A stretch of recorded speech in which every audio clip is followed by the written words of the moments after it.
Welcome to CineMyles, the show for cinephiles. I'm your host, Miles Hughes. I'm joined once again by Miss Kristen Walsh.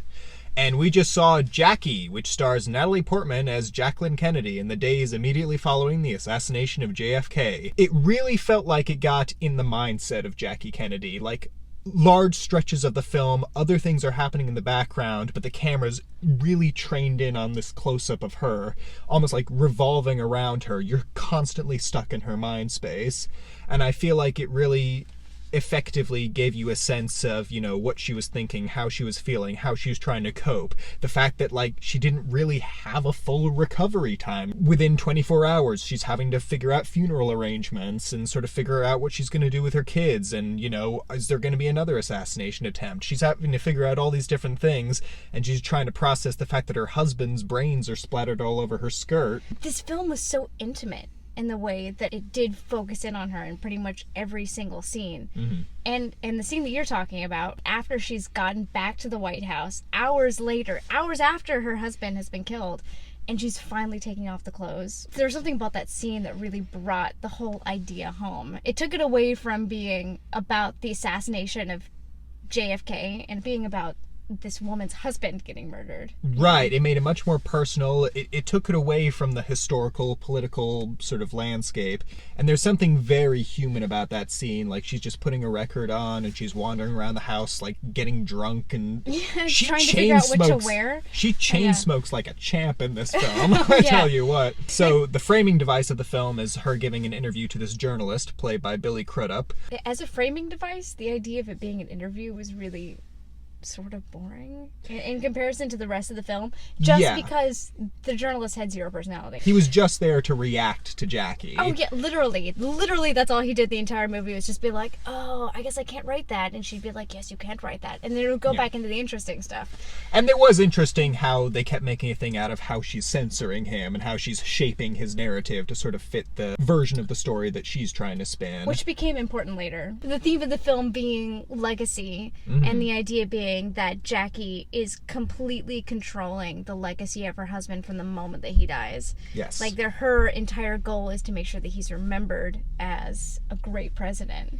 You know what I have to say, though? The most effective moments of the film were the really quiet moments. The scene where she is sitting and getting ready for the funeral, and Nancy is reading out the names of the dignitaries that are coming to the funeral, and just the way that Jackie reacts to that, in sort of this feeling of relief of, oh, people are coming to the funeral. That was the first moment where I cried, like, because I really just felt connected to her in that moment, that this relief of people care, and it's not just me that's sad. This is, in Oscar parlance, what is known as a star vehicle.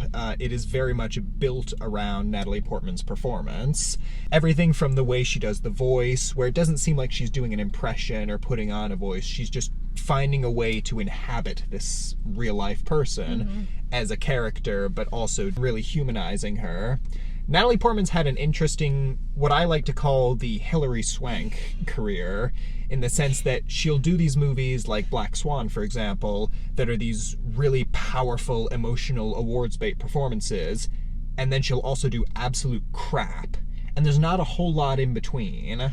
And I have a feeling that maybe she just doesn't care, that she just wants to, like, have fun, which I can sort of see, but she doesn't look like she's having fun in the Thor movies.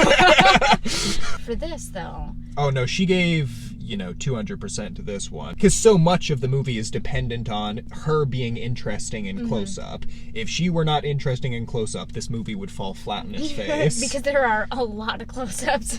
Yeah. And that's true of the whole supporting cast. Nobody else really gives a standout performance, but it's a lot of really solid character actors. You got Peter Sarsgaard in a kind of unflattering portrayal of Bobby Kennedy. Yes, but really solid. I mean, he's really good, but it, like, from a historical standpoint, you sort of look as like, oh, this guy.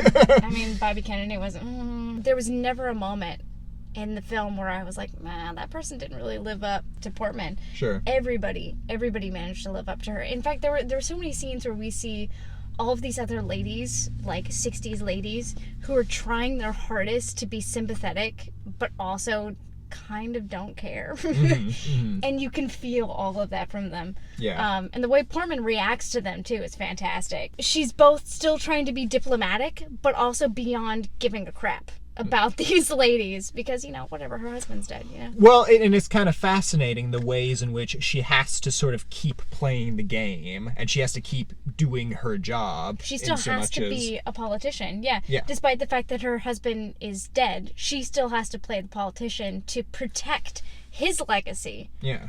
Even when what her role is sort of ambiguous, she's not technically the first lady anymore. Yeah. And there's a really great scene near the end of the movie where she's sort of on her way out of the White House and she sees the new first lady sort of picking out, what color she's going to make the wallpaper or whatever. Her and Bobby both are in this sort of weird in-between position where the new president's already been sworn in, but they're both still kind of trying to grasp onto what little authority or power they have left to do this last big hoorah for JFK. Mm-hmm. There's some other good actors in it. Greta Gerwig is her assistant, who's in all the Nancy, yeah, who was just phenomenal. Mm-hmm. John Hurt is the priest in scenes that you thought were somewhat extraneous. Yeah, the scenes were good. They just felt unnecessary. They spelled out the themes in ways that the rest of the movie was already doing a really good job of explaining. Yeah. And it felt like it cut away from moments that were actually interesting and powerful to show us, here's what the theme of the movie is. Well, I got that. No, I picked up on that. Thank you, though. I don't say this about a lot of films,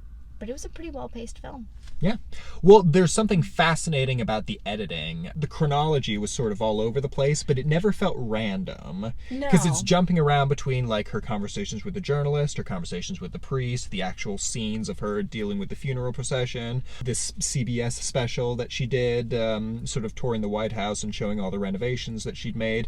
And it bounces back and forth between all these things, but there's always a very clear sort of narrative through line. It never feels like just jumping around for the sake of jumping around. I mean, the editing was done to great effect, and you didn't really feel the editing too much, which was great. It was like a piece of music. It just all flowed between the various pieces very naturally. It felt like a composite of this week in her life and sort of the reflection afterwards. I think that the editing did a nice job of pulling attention away from the cinematography, which I thought was subpar. There were some moments that were really solid, and I think it's because the director knew when to focus on Portman. There was this weird disconnect between the different cameras that they filmed on, where it felt like some of them were from the 60s, but some of them were from the 90s, and some of them felt like some of the footage felt really modern. I don't have a problem with a film showing me two different film styles, but it didn't feel consistent.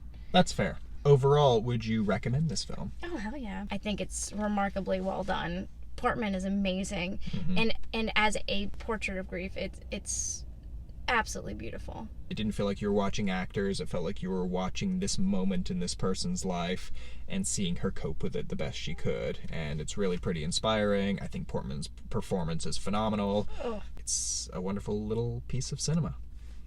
So that's our thoughts on Jackie. Thank you so much for watching CineMyles. Be sure to like, share, comment, subscribe, do all those fun things. Thank you for joining me, Chris. Oh, you're welcome. Thanks for having me. And we will see you all on the flip side. Have a good night.